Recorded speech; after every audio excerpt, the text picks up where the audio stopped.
Muito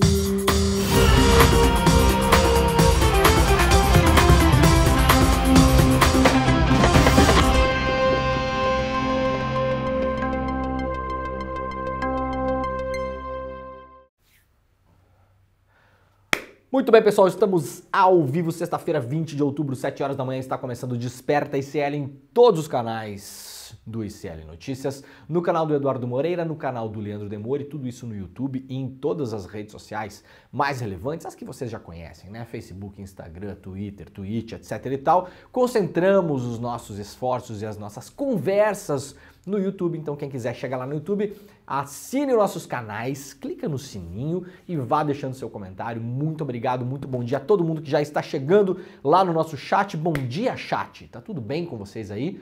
Hoje eu não vou conseguir ler. Aliás, a gente tem que criar um esquema aqui, né? Eu vou pedir pro Maurício, que é o nosso diretor geral, a gente podia botar aqui, né, o Jimmy, um monitorzinho aqui, porque aí seria legal, enquanto eu falo com a galera aqui, poderia ler os comentários aqui, jogar o chat aqui na tela.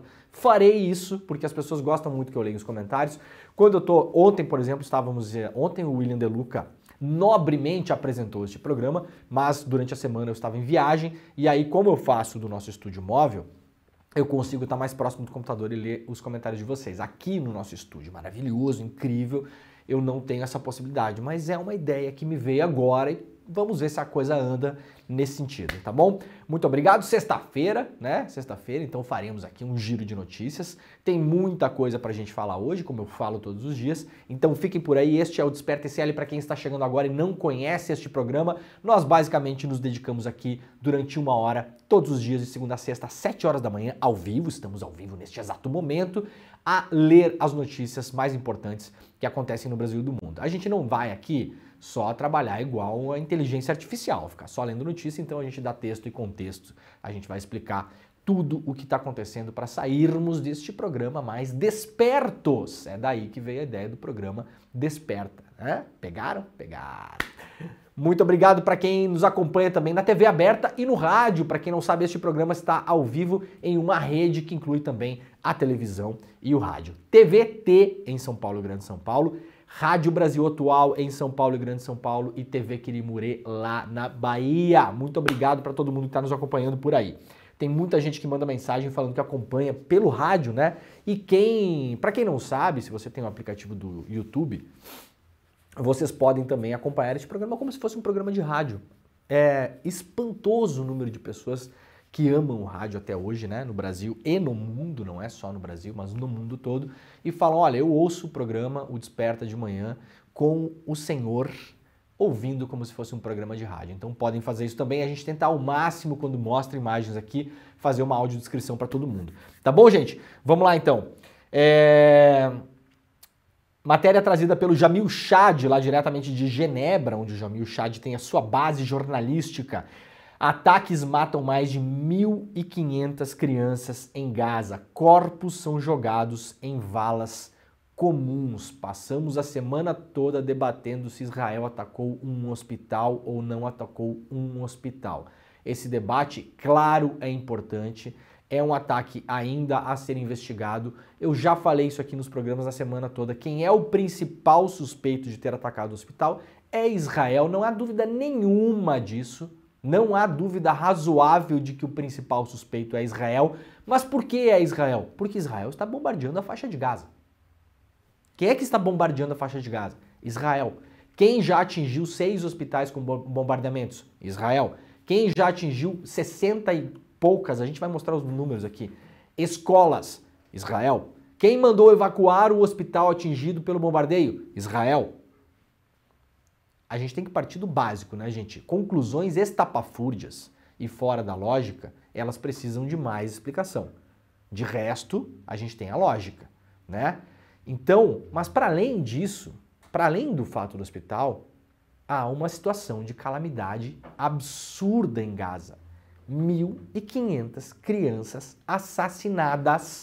assassinadas pelo governo israelense, que bombardeia dia e noite Gaza há 13, 14 dias. Essa é a situação atual. Novos números publicados pela ONU, tá bom? ONU. Isso aqui não é o Hamas que está falando, isso aqui é a ONU. A ONU está em Gaza, sim, a ONU está em Gaza. A ONU está em Gaza há muitos anos, aliás, porque Gaza vive a situação de bombardeamento há muito... Coloquem no Google, se vocês quiserem. É fácil. Israel attacks Gaza. E vão olhando para trás. 2021, 2020, 2019. Esses bombardeios não começaram semana passada não, tá, gente? Para quem está um pouco perdido aí, não há nenhum cessar-fogo em relação a Gaza nos últimos anos. Zero. Então a ONU está lá. E agora a ONU está divulgando números. Esses números não vêm da liderança do Hamas, são da ONU. Tem gente que não acredita na ONU, tudo bem, né? A gente não precisa acreditar 100% em ninguém também, né? Não deve, aliás, né? Agora, a priori, quem ficava detonando a ONU era bolsonarista. Então vocês pensem bem também aí, né? Os antiglobalistas, não sei o quê, né? Novos números publicados pela ONU na noite desta quinta-feira revelam que a grande maioria das mortes na faixa de Gaza desde 7 de outubro é composta por mulheres e crianças. Os dados ainda revelam como, sem local para guardar estes corpos, palestinos estão enterrando pessoas sem identificação em valas comuns. Porque é que a maioria dos mortos são mulheres e crianças, e também jovens, porque a população de Gaza é extremamente jovem. Composta em sua maioria de jovens e de mulheres. Por quê? Porque os homens vêm sendo mortos nos conflitos com Israel. Não é por acaso. Né? E os velhos, as pessoas mais velhas, não sobrevivem muito tempo em Gaza, porque as condições são péssimas. Você não tem uma longevidade se você está morando numa área como Gaza. De acordo com a ONU, 3,8 mil palestinos morreram, ou seja, 4 mil mortos quase 4 mil mortos em pouco mais de uma semana, e aí uma semana e meia indo para 2 semanas de bombardeamentos. Desse total, 1.500 são crianças e 1.400 são mulheres. Mulheres, muitas delas mães, que estão deixando as crianças que eventualmente sobrevivem. Ainda existe 12.500 palestinos feridos. A informação é apresentada no dia em que 7 relatores da ONU denunciaram Israel por crimes contra a humanidade. Eles ainda alertam que, se a ofensiva e o cerco não forem revistos, há um risco de genocídio da população palestina. A ministra dos Direitos Humanos da Espanha já vem falando que Israel está cometendo um genocídio planificado desde segunda-feira. Nós mostramos o vídeo aqui, inclusive. E vem cobrando sanções em relação a Israel dos demais países do bloco europeu. Por enquanto, as coisas não estão se movendo nessa direção, mas a Espanha já está classificando os ataques de Israel em Gaza como genocídio planejado. Não é nem um genocídio ocasional, é um genocídio planejado. E agora, 7 relatores da ONU estão denunciando Israel por crimes de guerra. Por quê? Falamos sobre isso também aqui essa semana. Israel assinou por livre e espontânea vontade, como um Estado soberano que é, as convenções, todas as cartas de Genebra. O que é que são essas cartas? Elas definem o que pode e o que não pode numa guerra. Sim, até mesmo numa guerra há regras. Regras essas que foram assinadas por 168 países, inclusive Israel. Tá ok? O que é que não pode? Um mundo de coisas não pode. Você não pode forçar a migração em massa, você não pode cortar rotas que servem para abastecimento de suprimentos, de medicamento, de comida, você não pode bombardear e impedir rotas de refugiados, de pessoas que desejam sair desses locais, você não pode bombardear hospitais, escolas, igrejas, tem uma série de coisas que não pode. Uma série de coisas que não pode. Você não pode cortar a luz, você não pode cortar fornecimento de água. Há uma série de regras. Quando há prisioneiros de guerra, você tem que franquear o acesso à Cruz Vermelha, para que a Cruz Vermelha verifique a situação dessas pessoas, de saúde, e também é um outro direito de guerra, para que essas pessoas possam se comunicar com familiares e com advogados. A Cruz Vermelha faz esse trabalho, inclusive muita gente não sabe. A Cruz Vermelha tem um trabalho muito importante nessa parte de correspondências. A Cruz Vermelha consegue entrar em vários lugares conflagrados onde ninguém entra e ela tem acesso a presos e ela consegue fazer a correspondência entre os presos e familiares, entre os presos e advogados. Isso é um serviço que a Cruz Vermelha faz há décadas, uma coisa que pouca gente sabe. Nada disso está sendo feito em relação a Israel. Por que é que nós temos que cobrar Israel? E claro que nós temos que falar do Hamas também. O Hamas levou israelenses civis para dentro de Gaza. É claro que tem que ser cobrado. Aliás, a resolução do Brasil na ONU, que foi vetada pelos Estados Unidos, falava nisso. Libertação dos reféns em relação ao Hamas. Libertar os reféns, mandá-los de volta para Israel. No entanto, o Hamas não é um Estado soberano. O Hamas não tem uma constituição. O Hamas não tem um governo, um parlamento. Israel é um Estado soberano. O Hamas não assinou as convenções de Genebra. Então não parece óbvio para todo mundo que a pressão internacional tem que ser primeiro em relação ao Estado soberano, até porque se Israel não parar os bombardeios, a coisa não se organiza. É a primeira atitude. Uma coisa importante, rapidamente, aqui para todo mundo ficar de olho também, gente, muito cuidado com as coisas também na rede social, né? Vocês, pelo amor de Deus, vai todo mundo devagar. Olha aqui o que a Mônica Bergamo traz hoje. Posts antissemitas cresceram 1.200% após a explosão de hospital em Gaza, diz a Confederação Israelita no Brasil. Cuidado, gente, é uma série de comparações, de ilações. Olha, na dúvida. Esse caso ele não é complexo num nível que você não precisa pensar sobre ele, ler e opinar. Claro que não. Muitas vezes a gente fala, isso aqui é muito complexo, não vou nem falar. Isso é feito de propósito para você não se posicionar, tá? Não há nada tão complexo no mundo que não seja possível de ser compreendido para que as pessoas não possam se posicionar sobre. Isso é uma falácia. Agora, cuidado, gente. Eu vejo muita gente postando também assim, os judeus não aprenderam nada com o Holocausto. Gente, pensa nessa frase, o absurdo que ela é, tá? Pense. Eu sei que é um impulso natural e ela parece lógica. Ela não é lógica. Quando você diz isso, você está cobrando da vítima que ela tenha aprendido alguma coisa. Vocês entendem? Os judeus não aprenderam nada com o Holocausto. Essa frase é absurda. Você não cobra da vítima que ela tenha aprendido alguma coisa com o sofrimento que um outro infligiu a ela. Isso você causa um retrauma, inclusive, em relação a isso, tá? Cuidado, gente, com essas coisas. Cuidado com rede social, não se afoba, tá? Não precisa entrar nisso. Essas comparações, elas não ajudam em nada. E podem causar, claro, o aumento do antissemitismo, o que é sempre preocupante. Já está causando, inclusive, não só no Brasil. Biden compara Hamas a Putin e anuncia pacote a Israel e a Ucrânia. Agora o Biden finalmente mostrando por que foi até Israel, né? Para liberar pacote de ajuda de dinheiro, né? O presidente americano Joe Biden fez um discurso em rede nacional no Salão Oval da Casa Branca ontem à noite, ao vivo, 8 horas da noite. O valor pode chegar a 100 bilhões de dólares, de acordo com a imprensa americana. Esse dinheiro irá para a Ucrânia e para Israel. Não está claro ainda quanto vai para quem, mas está claro o motivo da viagem de Biden. Biden foi até Israel. O Conselho de Segurança da ONU ia votar a proposta do Brasil. Teve 2 abstenções, 13 votos a favor, só um veto, Estados Unidos. Para quem não sabe, alguns países podem vetar as resoluções na ONU, entre eles os Estados Unidos. Vetou, ou seja, era um cessar-fogo que os Estados Unidos vetaram.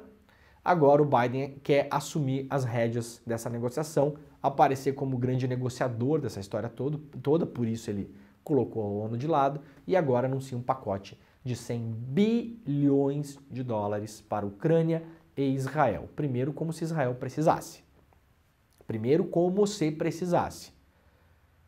Já falei sobre isso aqui, inclusive, o contingente de Israel mobilizado neste momento para o cerco e ataque à faixa de Gaza é maior do que o contingente mobilizado pela Rússia para invadir a Ucrânia.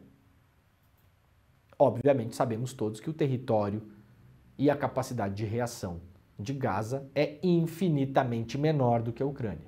Então, para vocês terem a ideia do tamanho desse negócio. Mas não contente, Biden vai colocar mais dinheiro nessa guerra ainda. Então, Biden foi para lá para colocar dinheiro na guerra. É isso que Biden foi fazer. Que é o que interessa à indústria americana, né? como sempre. Não estou falando nenhuma novidade aqui.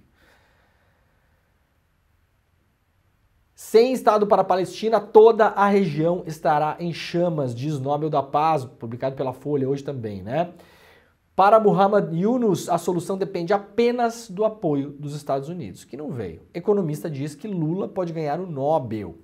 Para Mahmoud Yunus, ganhador do Prêmio Nobel da Paz em 2006, cada novo dia na guerra entre Hamas e Israel deixa o Oriente Médio mais perto de um ponto sem retorno. A única solução para acabar com o conflito, diz, é a imediata criação de um Estado independente na Palestina.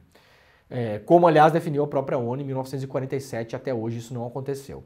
Conhecido como banqueiro dos pobres, o bengalês diz que a criação de 2 estados independentes na região está muito atrasada e depende apenas do apoio dos Estados Unidos. Yunus avalia como positiva a iniciativa brasileira em busca da paz e vê chances de Lula também ganhar um Nobel da Paz. Isso aqui é uma entrevista, né, que ele concedeu para a Folha, concedeu lá para Júlia Moura, está na capa da Folha para quem quiser ler, está uma entrevista bastante interessante para a gente também pegar outras perspectivas em relação ao tema. 50 países se unem contra veto dos Estados Unidos e pedem reunião de emergência na ONU. Num gesto raramente visto, diz aqui o Jamil Chad, na diplomacia internacional, mais de 50 países se uniram para pedir a convocação de uma reunião de emergência na Assembleia Geral da ONU. O objetivo é mobilizar o apoio político para a proteção ao povo palestino, diante dos ataques de Israel em Gaza. A decisão ocorre depois que o governo dos Estados Unidos vetou um projeto apresentado pelo Brasil no Conselho de Segurança pedindo uma pausa humanitária e o fim da evacuação de civis do norte para o sul de Gaza. A presidência de Biden já havia avisado o governo brasileiro que não queria o envolvimento do Conselho da ONU nas questões envolvendo Israel, depois dos atos terroristas cometidos pelo Hamas em 7 de outubro. O veto americano foi explicado pela Casa Branca por conta de sua insistência na necessidade de que Israel mantenha seu direito de autodefesa. A resolução, por ter um caráter humanitário, não tratava desse aspecto. Isso aqui foi a desculpa do Biden, para quem não viu, né? Os Estados Unidos falaram, não, a gente não vai votar isso aqui, porque nessa resolução do Brasil não diz explicitamente que o Israel tem direito à autodefesa. Essa explicação é uma explicação hipócrita, falaciosa, mentirosa e que não faz nenhum sentido. A resolução é uma resolução de cessar fogo. Cessar fogo é parem de bombardear esta área, parem de forçar migração em massa, abram os corredores humanitários para a entrada de ajuda e para que as pessoas possam sair aquelas que desejam. Inclusive há brasileiros até neste momento, até agora, na fronteira de Gaza com o Egito, que não conseguem sair de lá. Essa era a proposta do Brasil. Não tem absolutamente nada a ver com Israel não poder se autodefender. Isso é uma falácia. Até porque resoluções do Conselho de Segurança, no limite, Israel poderia cumprir ou não. Porque Israel, além do mais, é um Estado que não cumpre vários documentos que eles próprios assinaram. Basta lembrar que Netanyahu está sendo investigado pelo Tribunal Penal Internacional desde 2019. Em 2021, o gabinete do primeiro-ministro de Israel falou: nós não cooperaremos com o tribunal. Em tese, deveriam cooperar. São signatários. Não estão cooperando. O custo político para os Estados Unidos tem sido elevado. O governo russo indicou já na quarta-feira que iria tomar uma decisão de driblar o veto americano e pensava em convocar a Assembleia Geral da ONU. Agora, a iniciativa ganhou o apoio de 50 países, entre eles Argélia, Indonésia, Arábia Saudita, Marrocos, Turquia, Moçambique, Nigéria, Camarões e Paquistão. No Conselho de Segurança, uma aprovação de uma condenação apenas pode ocorrer se não houver voto de todos os 5 membros permanentes da entidade. Mas na Assembleia Geral a regra é outra. Basta que uma resolução tenha a maioria dos 192 votos. Então, de novo, para ficar claro aqui para quem não pegou, essas coisas aqui são um pouquinho chatinhas, vamos lá. Aqui, ó, Conselho de Segurança. O Brasil mandou um texto para o Conselho de Segurança. 2 abstenções, 13 votos a favor, se não me engano é 13, se o pessoal do chat puder conferir aí. Essa semana foi muita coisa, mas se não me engano são 13 votos a favor. Apenas um veto, Estados Unidos. Os Estados Unidos têm poder de veto no Conselho de Segurança. E quando isso acontece, a coisa não passa. A França também tem, a Grã-Bretanha também tem, a China e a Rússia. Os países com poder de veto tá bom? Já na Assembleia Geral, não existe esse poder de países como os Estados Unidos. Na Assembleia Geral, as coisas vão à votação e uma maioria dos 192 votos vence, mesmo que Estados Unidos, ou França, ou Rússia votem contra, por exemplo. Agora, o que é que está acontecendo? A Rússia pretende convocar a Assembleia Geral e a notícia que o Jamil traz agora é importante. Já há manifestação de 50 países que poderiam votar a favor de uma resolução como aquela que foi apresentada pelo Brasil, ou até mesmo a que foi apresentada pela Rússia antes do Brasil, que era uma resolução que não foi aceita no Conselho de Segurança, porque a Rússia não citava o Hamas. Basicamente essa era a desculpa, tá bom? E acho inclusive que estava correto, porque você não pode fazer uma resolução em relação ao que está acontecendo lá sem citar o Hamas. Correto? Concordamos com isso? Parece absurdo, não parece? Bom, o Brasil citava e mesmo assim não passou, porque os Estados Unidos não queriam fazer passar. Então, movimentação importante, isso aqui é muito importante, vamos ver como é que essa coisa se desenvolve nas próximas horas, né? Já tendo 50 votos de 192 em uma Assembleia Geral, é algo que tem uma chance importante de caminhar para uma aprovação. Numa carta obtida pelo Jamil Chad, enviada por esses governos para a presidência da Assembleia Geral da ONU, o Grupo Árabe e o Grupo da Organização para a Cooperação Islâmica nas Nações Unidas em Nova York, aspas, solicitam a retomada da 10ª Sessão Especial de Emergência da Assembleia Geral após o veto lançado em 18 de outubro de 2023 por um membro permanente do Conselho de Segurança, Estados Unidos, sobre o projeto de resolução que aborda a grave situação no território palestino ocupado, incluindo Jerusalém Oriental. Aí o Jamil traz aqui o trecho da carta, né? Ao longo do processo negociador da resolução do Brasil, Itamaraty cedeu e acomodou vários dos pedidos americanos na esperança de que o texto pudesse ser aprovado. Foi isso, né? Foi vai e volta, né? Back and forth, né? Ah, isso aqui a gente não aprova, tá bom. Ah, mas isso aqui não, tá bom. Mas isso aqui não, tá bom. Mas isso aqui não, tá bom? Tá bom. Vamos à votação. Não aprovamos. Foi exatamente assim que aconteceu, tá, gente? A atitude da Casa Branca foi vista como uma tática para protelar qualquer decisão, argumentando até mesmo que o órgão deveria esperar o fim da visita de Biden na região. Para a diplomacia brasileira, esses eram argumentos apenas para adiar qualquer gesto do Conselho, e mesmo aguardando a visita, não haveria qualquer garantia de que os Estados Unidos apoiariam o projeto. Agora, a manobra dos países árabes vai no mesmo sentido da estratégia já usada pelo governo americano contra os russos, quando o governo de Putin também usou seu poder de veto no Conselho e impediu a aprovação de uma resolução que o condenava pela invasão da Ucrânia. A Casa Branca, então, levou o caso para a Assembleia Geral e ali conseguiu votos suficientes para aprovar uma resolução condenando Putin. Então, sacaram? Quando Putin invadiu a Ucrânia, reunião do Conselho de Segurança, uma resolução estava prevista para penalização do Putin, né, da Rússia. A Rússia foi lá, usou o poder de veto, falou, não aprovo. Então, um poder de veto só no Conselho não está aprovado.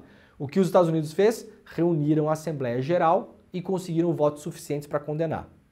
O que é que a Rússia está fazendo agora? Estados Unidos bloquearam a proposta do Brasil em relação ao cessar-fogo na Palestina.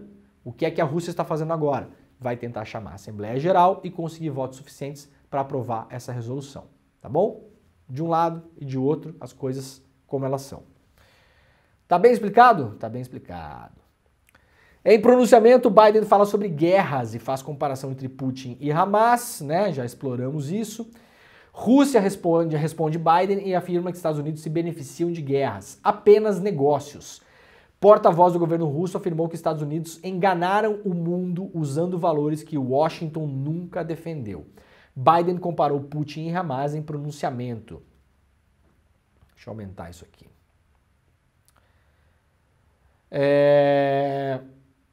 O porta-voz, então, do Ministério das Relações Exteriores da Rússia, Maria Zakharova, comentou o pronunciamento de Biden em uma rede social citando o cinismo norte-americano. Disse ela, eles costumam chamar isso de luta pela liberdade e pela democracia. Agora acontece que são apenas cálculos. Sempre foi assim, eles apenas enganaram o mundo usando valores que Washington nunca defendeu. Não que não seja verdade, né? Bom, gente, ainda sobre a polêmica do hospital atacado, hoje o jornal inglês The Guardian, que para deixar bem claro aqui, de modo irônico, né, claro, não é do Hamas, tá? O The Guardian não é do Hamas, né? Porque tem gente que fala que qualquer informação que venha sobre Gaza é do Hamas. As de Israel todas são super confiáveis, todo o resto é do Hamas, é do terrorismo, tá bom? Então se você é um desavisado que está começando a ver este programa agora, né? E se tem essa opinião, possivelmente você nunca ouviu falar no jornal The Guardian. Então, prazer, este aqui é um jornal inglês, independente, que não é controlado pelo Hamas, tá bom? The Guardian, a pessoa, The Guardian. O que o The Guardian está falando? Um repórter da inteligência americana. Então, vamos lá. Um jornal inglês está reportando um fato trazido pela inteligência americana. Que também, atenção, não é pró-Hamas, tá bom? Para deixar bem claro, tem gente que não consegue, né, chegar lá, então vamos chegar junto. Não é pró-Hamas, tá bom? É a inteligência americana, que tem um viés que num caso como esse do hospital, teria o interesse de jogar o máximo para baixo possível o número de mortos no ataque do hospital. Num primeiro momento se falou em até 500 mortos. O ministro da Saúde, o secretário da Saúde do Hamas em Gaza fala em mais de 500. Agora a inteligência americana está falando entre 100 e 300 mortos. Então seguimos aí nas centenas de mortos ao ataque do hospital. Estou falando isso porque muita gente, né, com base em várias imagens de rede social, falaram que tinha lá meia dúzia de carro, que não foi quase nada e que era impossível de ser centena de mortos. Agora a inteligência dos Estados Unidos da América está falando em no mínimo 100 mortos e até 300 mortos no hospital, tá bom? Al Jazeera afirma que míssil que atingiu o hospital não partiu de Gaza, como alega Israel. Notícia aqui trazida pelo iclnoticias.com.br. Você ainda não sabe que nós temos um portal, você está fora do mundo, né? Eu já falei sobre isso a semana toda. iclnoticias.com.br foi lançado na segunda-feira, está cheio de coisa lá. Toda manhã o Chico Alves, que é o editor, né, que é o chefe deste nosso portal, fica me mandando notícias pra gente colocar aqui, né? De todo modo, Chico, claro que toda manhã agora eu estou abrindo o ICL Notícias também. Então vocês peguem esse hábito também, quem acorda de manhã ou ao longo do dia tem o hábito de checar o UOL, tem o hábito de checar o G1, esses grandes portais, você coloca agora o ICL Notícias junto, porque a gente vai pra cima mesmo. Vai pra cima, tá bom? Não tem propaganda, não tem banner, não tem, como é que diz o Eduardo Moreira? Erva chinesa? O que é erva chinesa, Edu? O que o Edu anda tomando, gente? Não tem erva chinesa, né? Erva chinesa. Não tem propaganda de Viagra, né? Não tem aquelas coisas todas lá, tem coisa pior em alguns dos outros lugares, né? Não tem fofoca de celebridade em forma de banner, né? Então, é um portal de fato independente. Não pega dinheiro de Google Ads, de AdSense, de não sei o quê. Essas coisas todas que, num limite, há um limite para elas, de todo modo, mas assim, elas acabam influenciando a cobertura editorial, né, gente? Porque quando vem dinheiro de algum lugar, você vai evitar falar mal daquele lugar de onde vem o dinheiro. Isso é uma coisa natural. Isso é evidente, né? Então, lá no iclnoticias.com.br está repercutindo bastante um vídeo que foi lançado pela Al Jazeera. O que é que faz esse vídeo? A gente vai mostrar esse vídeo rapidamente para vocês aqui, depois vamos girar e vamos para outros assuntos, tá? A Al Jazeera pegou vídeos que foram filmados no momento do ataque do hospital para tentar desmontar a história, a contraofensiva de informação de Israel de que o ataque foi causado pela Jihad Islâmica e não por Israel. Então a gente vai mostrar para vocês o vídeo agora aqui e vamos ver todo mundo juntos. Vamos lá.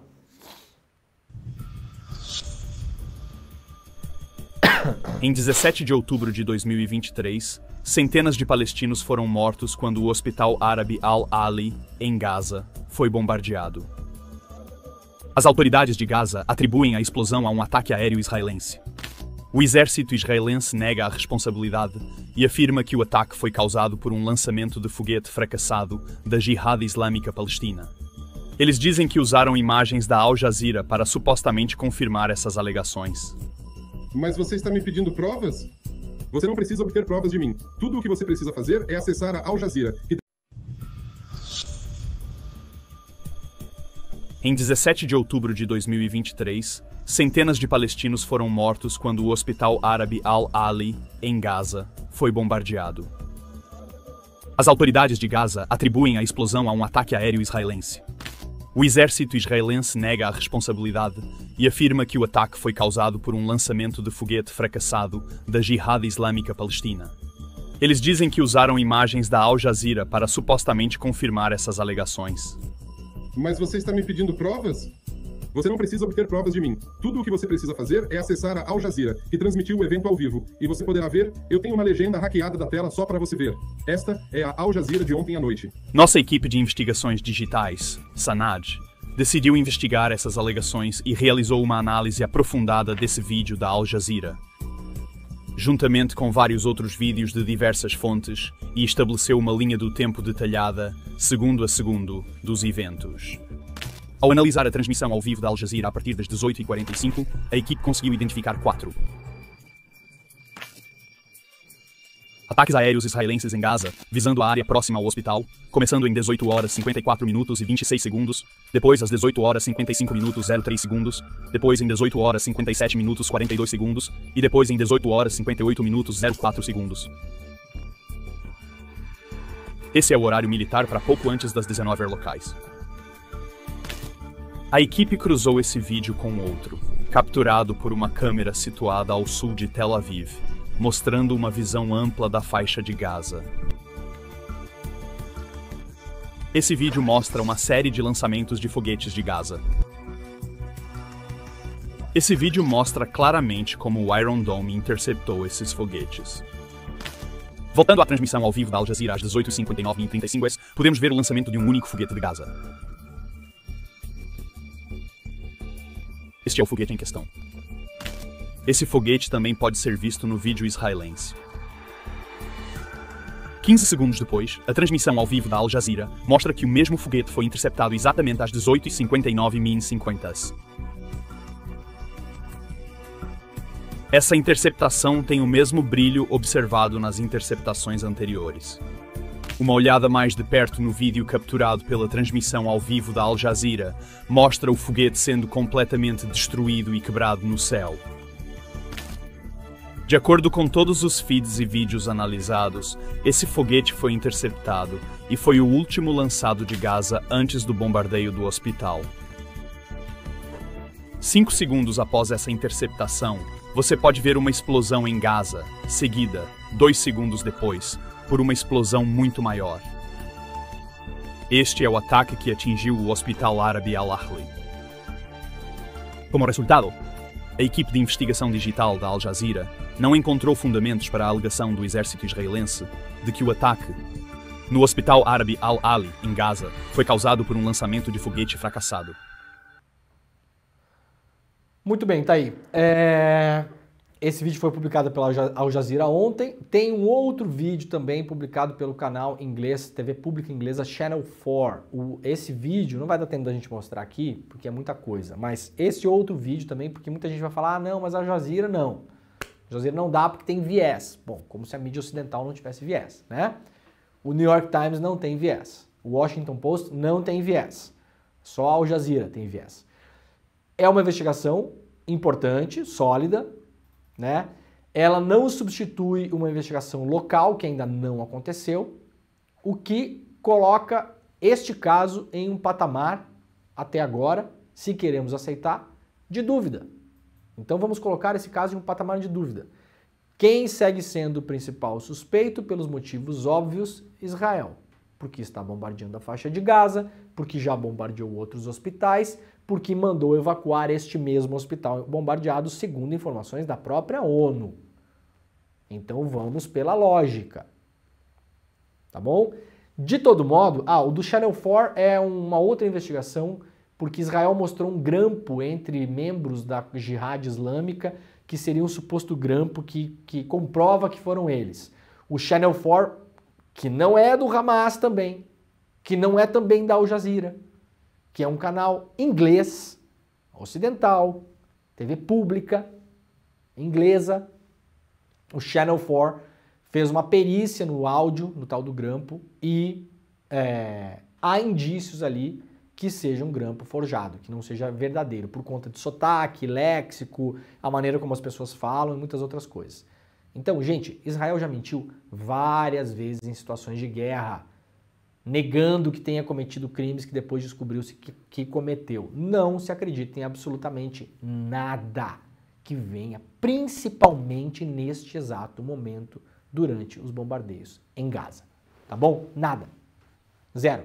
Ó, deixando esse fato do hospital de lado, aqui publicado pelo iclnoticias.com.br, também temos aqui a infraestrutura de Gaza destruída por ataques, segundo informações da ONU.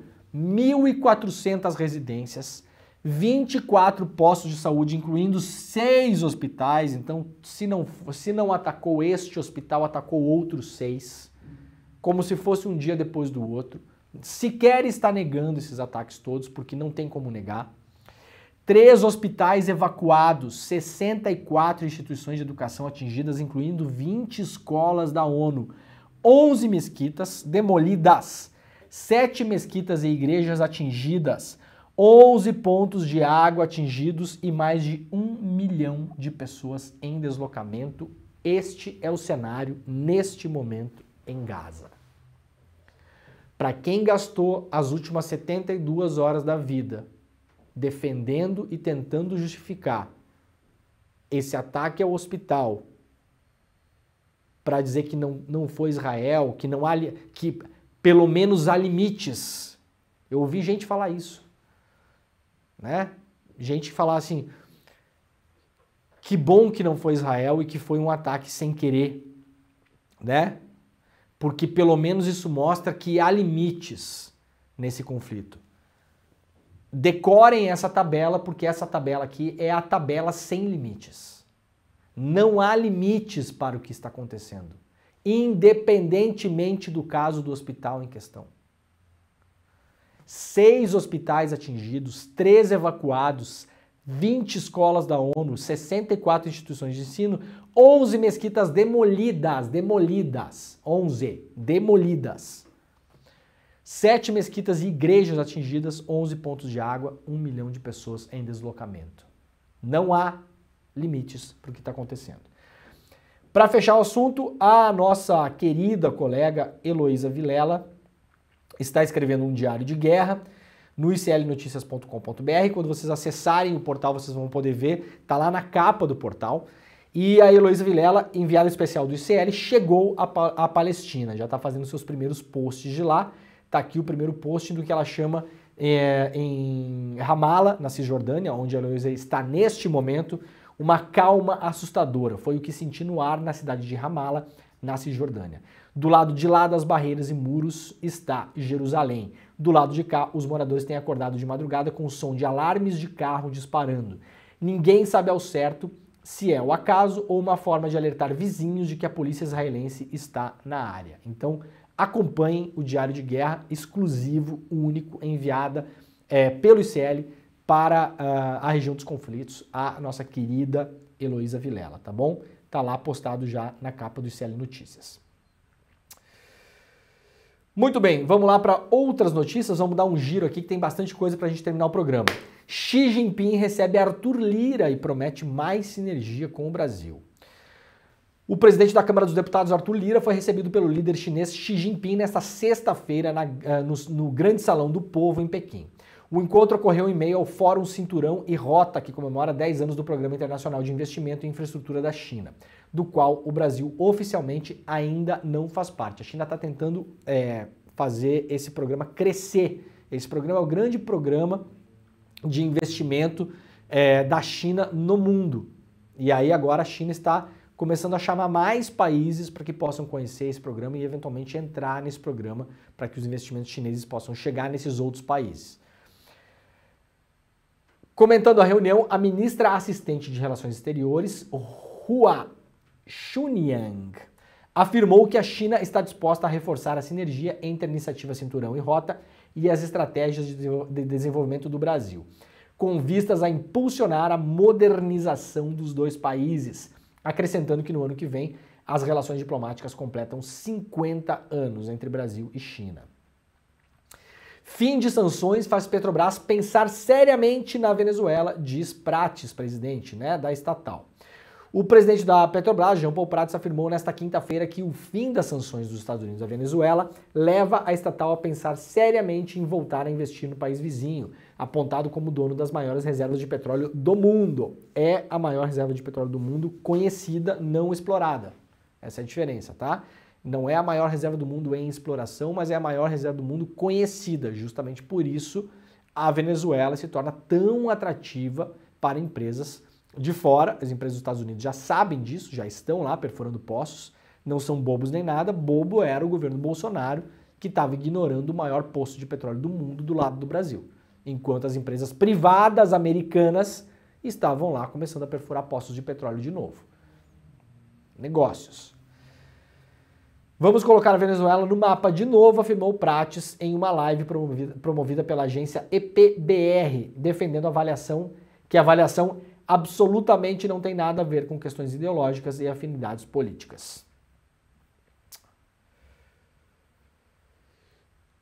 Gente, um perfil interessante publicado pela Folha de São Paulo, para a gente ver um pouco o outro lado da justiça. A gente fala muito de juízes aqui, Juízes, promotores, embargadores, Lava Jato, Sérgio Moro, essa gente toda, E aí, claro, muitas vezes passa uma mensagem de que é todo mundo tudo igual. E eu não acho que é todo mundo tudo igual. Não acho mesmo, até porque não é. Então, juíza federal fura bolhas, critica a Lava Jato e vive paradoxo sobre cadeias. Um perfil publicado pela Jéssica Brandino está na capa da Folha de São Paulo sobre a juíza Simone Schreiber. Bem interessante, uma outra visão sobre o nosso judiciário, uma visão que, aliás, é muito minoritária, mas deveria crescer mais para a gente tentar mudar um pouco a ordem geral das coisas lá no andar de cima, Juiz que já atuou como desembargador é assassinado a tiros na Grande Recife. O juiz Paulo Torres Pereira da Silva, de 69 anos, da 21ª Vara Civil da capital, foi assassinado a tiros na Grande Recife. Ele estava dentro do seu carro na noite desta quinta-feira em Barra de Jangada, no município de Jaboatão dos Guararapes. Paulão, como era conhecido, era juiz havia 33 anos e em várias oportunidades atuou como desembargador substituto. A Polícia Militar de Pernambuco informou que recebeu o chamado às 8h30 da noite sobre um homicídio e foi até o local. Segundo as primeiras informações, um carro emparelhou com o da vítima e desferiu os disparos contra o magistrado. O SAMU chegou a ser acionado, mas o juiz já havia falecido. A Polícia Civil informou que já está investigando o caso. A ocorrência ainda está em andamento e mais informações poderão ser repassadas em breve após as diligências. Tem toda a cara de ser execução, gente? Carro emparelhado, disparo de arma de fogo, o carro foge, tem... Evidentemente, a depender da investigação, mas tem cara óbvia de ser uma execução. O presidente do Supremo Tribunal Federal, o Luiz Roberto Barroso, se manifestou em relação a isso. Tomei conhecimento do assassinato covarde do juiz Paulo Torres Pereira da Silva, que atua na primeira instância no Recife. Conversei com o presidente do Tribunal de Justiça do Estado, que está em contato com autoridades locais para a apuração célere do episódio e a devida punição dos envolvidos. O CNJ acompanhará os desdobramentos para garantir que a justiça seja feita em nome do Poder Judiciário. Presto solidariedade à família e aos amigos. Exército diz que já recuperou 8 das 21 armas furtadas. Esse caso aqui ficou meio de lado nos últimos dias, porque a gente vem falando muito sobre os conflitos na Palestina. Mas desapareceram 21 armas de calibre muito potente de dentro do Exército Brasileiro. Isso não é novidade não, tá bom? Isso não é novidade. Armamento e munição sumir de exército, de paiol de polícia, isso aí é regra no Brasil. Vamos lembrar que a bala, o projétil que matou Marielle Franco e Anderson Gomes, era de um lote que havia sido vendido para a Polícia Federal e para demais forças de ordem no Brasil. E temos um debate longo sobre isso que ninguém no Brasil quer enfrentar. Aliás, agora que estamos num governo de esquerda, gente, pessoal da segurança pública, vamos dar uma olhada nisso? lote de munição. Os lotes de munição no Brasil são absurdos. Tem lote com 1 milhão de munições. Você não consegue rastrear nunca. E não há interesse nenhum em mudar isso. Por quê? Se você faz lotes menores, né? Primeiro que você dá mais trabalho para a indústria que produz munição. Então a indústria não quer ter trabalho, não quer ter custo. Primeira coisa. Segunda coisa, se você faz lotes menores, você consegue rastrear a munição de um jeito mais fácil. E aí você vai chegar mais rápido no agente público, seja ele um policial, um militar, que desviou aquela munição, que roubou aquela munição e vendeu para o crime. Quando você tem um lote de munição de 1 milhão de unidades, isso é irrastreável, é como se não tivesse. É tipo não ter lote.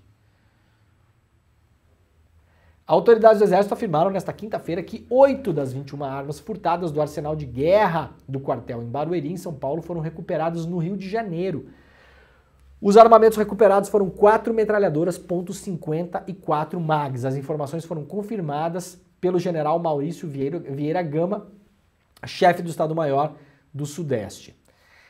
Todos os esforços serão envidados para a recuperação total dos armamentos subtraídos. Subtraídos não, general, roubados. Que raiva que eu tenho de linguagem burocrática, gente. A interceptação das armas ocorreu em uma ação integrada do Exército Brasileiro com a Polícia Civil do Estado do Rio de Janeiro. O diretor do Arsenal de Guerra em São Paulo será exonerado do cargo, segundo o general. Os policiais apreenderam os fuzis após receberem uma ligação informando a localização do armamento, que estaria dentro de um carro na Gardênia Azul, zona oeste do Rio de Janeiro, área de milícia. A comunidade é a mesma que passou a contar com a atuação do Comando Vermelho, né? Há uma briga enorme ali, o Comando Vermelho com milícia, tem uma parte da milícia que é dissidente, que foi pro tráfico, depois voltou, tá uma zona. Aquela separação entre milícia e tráfico que existia até uns 4, 5 anos atrás, não tem mais, gente. Tá uma zona geral. Então, desde o começo desse ano, a Gardênia Azul está sob o comando de uma aliança entre o tráfico e a maior milícia carioca. Após a denúncia, agentes foram ao local e apreenderam os fuzis, que estariam inoperantes devido a defeitos no seu funcionamento. Então, vejam. Roubaram 21 armas do paiol do Exército lá em Barueri. Puf, se foi. Agora, uma ligação anônima, né? Do nada, ela diz, olha, tem 8 dessas armas aí, estão lá em tal lugar. A polícia vai lá, chega lá, pega as armas. Chega lá, pega as armas tranquilamente, entra numa área de milícia tranquilamente, pega as armas. Por acaso, as 8 das 21 roubadas não estão funcionando. Estão estragadas as 8. O que parece isso pra vocês, né? Parece que os caras fizeram tipo uma compra na Amazon e estão devolvendo o produto que não funcionou. Não parece pra vocês? Só falta nessa história essas armas voltarem para Barueri e daí alguém roubar outras 8 para levar de volta, porque a encomenda foi 21. Mas aí o 8 não está funcionando. É uma piada, né, gente? É uma piada totalmente sem graça. Eu tô rindo aqui porque é tragicômico o negócio, né? Os caras tiraram 21 armas de lá, aí 8 apareceram de volta. Primeiro, estão devolvendo a arma que não funciona. Segundo, estão entregando, obviamente, quem roubou essas armas, quem pagou pelo roubo, que vai fazer uso dessas armas, está entregando os anéis para não entregar os dedos. Vai entregar isso aí, pronto, e tentar fazer com que a investigação não ande muito mais do que isso. Já falamos várias vezes aqui, quem está investigando esse negócio, inclusive, é a Polícia Civil do Rio de Janeiro. Há, sim, excelentes policiais na Polícia Civil do Rio de Janeiro. Talvez poucos, mas há. Agora, difícil confiar na investigação. O Exército está fazendo a investigação junto. Difícil confiar que o próprio Exército vai investigar tão a fundo se a coisa subir muito, né? Então nós temos o Exército que tem o interesse de investigar, claro, mas sabemos que pode investigar também per no mútuo. Porque se a coisa subir demais e complicar muito, a gente sabe que essas investigações ficam ali. E a Polícia Civil do Rio de Janeiro, que boa parte dela uma parte importante dela tem ligações com o crime organizado também. Então, eventualmente, também não vai querer investigar muito esse negócio, né? Aí apareceram aí 8 armas, né? Opa, não, devolve 8 aí pra gente dar uma segurada, gera uma notícia. E os caras devolveram as armas que não tá funcionando, né? Claro, pô. Armas furtadas do Exército foram compradas por facção, diz o secretário do Rio de Janeiro. Nossa, mãe, sério mesmo? Achei que tivesse sido compradas pela igreja. Bom, se bem que tem igreja hoje em dia que, né? Igreja, facção, tem umas aí que, né? Não tá muito longe, não. O novo secretário da Polícia Civil do Rio de Janeiro, Marcos Amin, afirmou que as 8 armas furtadas de um quartel do Exército em São Paulo, encontradas hoje no Rio, foram compradas por uma facção criminosa do Estado. A declaração foi feita à TV Globo na noite de hoje, ontem, portanto. Ele não citou o nome, mas a facção é o Comando Vermelho, claro, segundo apurou o UOL com fontes. A intenção do Comando Vermelho era utilizar o armamento na atual disputa de território com outras facções na Zona Oeste. Aliás, é essa mesma disputa que ele vitimou os médicos, o caso dos 3 médicos assassinados, entre eles o irmão da Samia Bonfim. Isso tudo é no bojo dessa disputa, tá, gente? Agora, nesse momento, pelas informações que temos, o Comando Vermelho e uma parte dessa milícia, que estão juntos agora, estão em posse de armas .50. .50 consegue atingir um alvo a 2, 3, 4 quilômetros de distância. .50 consegue derrubar helicóptero, tá? São armas enormes.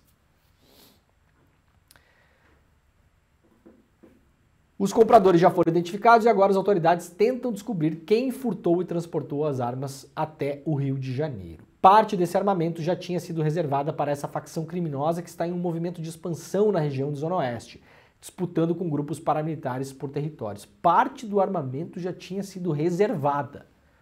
É tipo compra na Amazon mesmo, né? O Comando Vermelho entrou lá, botou na wishlist, né? 21, wishlist, botou lá, nos favoritos. Aí depois fez a compra. Aí 8 chegou com problema, tá devolvendo as 8. Não parece isso? Ai, ai. Não é mole não, né, gente? Vamos lá, ó, primárias, sala escura e 45% para vencer. O UOL hoje traz uma matéria de contexto para vocês entenderem como vai funcionar a eleição na Argentina neste final de semana. Domingo, a Argentina irá às urnas para o primeiro turno. Para quem está um pouco confuso ainda, mas não teve já o primeiro turno na Argentina, já não teve que o Milei venceu? Não. Vamos lá. A Argentina tem as primárias para escolher quem serão os candidatos dos partidos, tá bom? Qual é a diferença? Na Argentina, as primárias, elas são de votação obrigatória, não somente para quem é filiado aos partidos e coligações, mas para todos os cidadãos, tá? Então, quando tem primárias na Argentina, chamada PASO, né? Para você fazer o PASO, você tem que ter a votação obrigatória. Então, os argentinos em massa vão lá votar nas primárias. E aí é esse passo que o Milei ganhou. O que é que o Milei ganhou nas primárias, assim como a Patrícia Bullrich, assim como o Sérgio Massa e os outros candidatos? Eles ganharam o direito de disputar a presidência da Argentina pelos seus partidos ou coligações, tá bom? Então o Milei saiu vencedor do passo. Em segundo lugar chegou o Sérgio Massa, que é kirchnerista, peronista, né, esquerda, marromeno, né? É o que temos para o momento. E Patrícia Bullrich. Bullrich e Milei, extrema-direita, os dois, tá bom? São pessoas diferentes, claro, mas a gente pode colocar os dois na extrema-direita tranquilamente. Agora teremos a eleição do primeiro turno. Quem quiser conhecer mais como isso funciona, vai lá para o UOL que tem essa matéria. Caso ninguém vença no primeiro turno, ou seja, caso ninguém faça 45% dos votos válidos, teremos um segundo turno na Argentina acontecer em novembro. Tá bom? Então por aí vamos. Bolsonaro é condenado em definitivo por danos morais a jornalistas. Ex-presidente Jair Bolsonaro deve pagar indenização de R$50 mil por dano moral coletivo após uma ação do Sindicato dos Jornalistas de São Paulo por ter sido concluída, ou seja, o processo transitou em julgado e não cabe recurso. O Bolsonaro, aliás, não recorreu. O valor de R$50 mil foi determinado quando o processo passou para a segunda instância.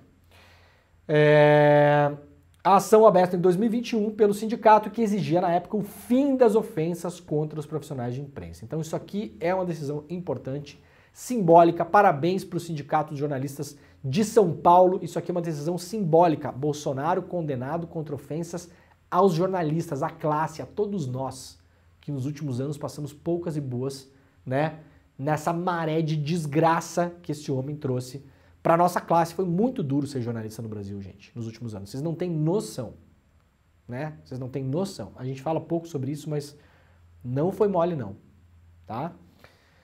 Então é isso, Bolsonaro. Paga a multa lá e se prepara que vem mais coisa, né?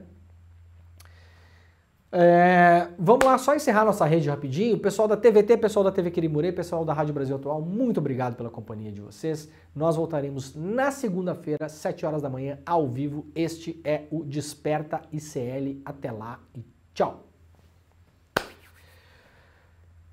E a galera que ficou por aí, ó, notícias rápidas para fechar o programa de hoje antes de começar o ICL Notícias, primeira edição, que já está prontinho no forno, vai começar agora às 8 horas da manhã. Vocês fiquem aí, não cliquem em nada, não saiam daí, não mexam no mouse, só respira, porque se não respirar, vai desmaiar, tá?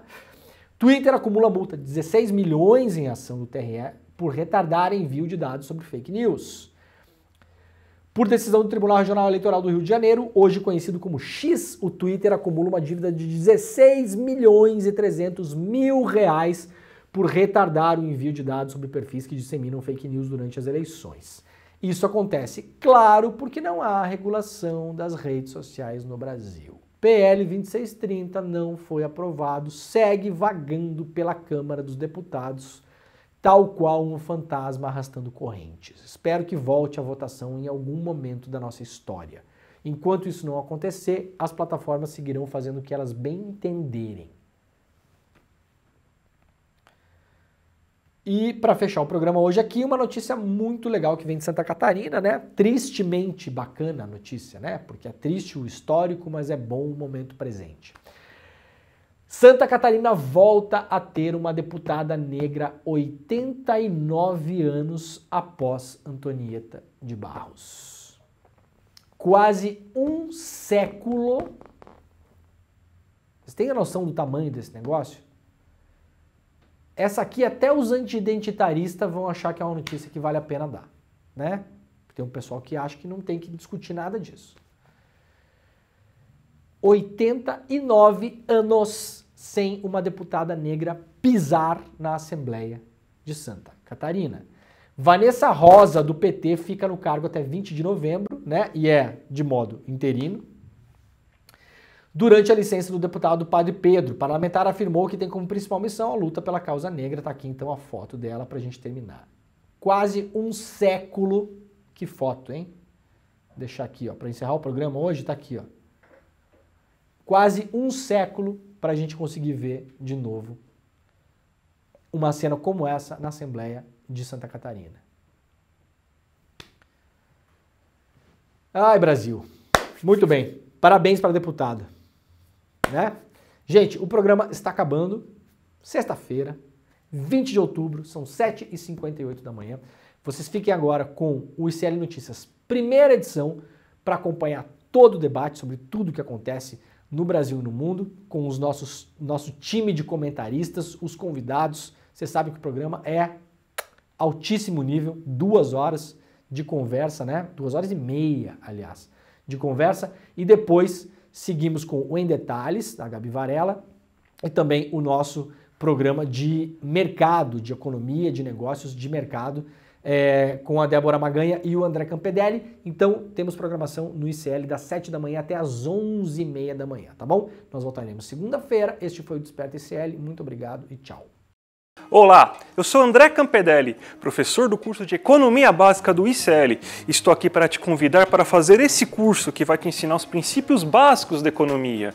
Tudo o que você precisa saber sobre macroeconomia, sobre microeconomia e os principais conceitos econômicos. Então venho aqui te convidar para você não ficar mais fora desse assunto tão importante para entendermos a realidade e a política brasileira. Então eu te espero lá no curso. Vamos fazer juntos. Um abraço e até a próxima.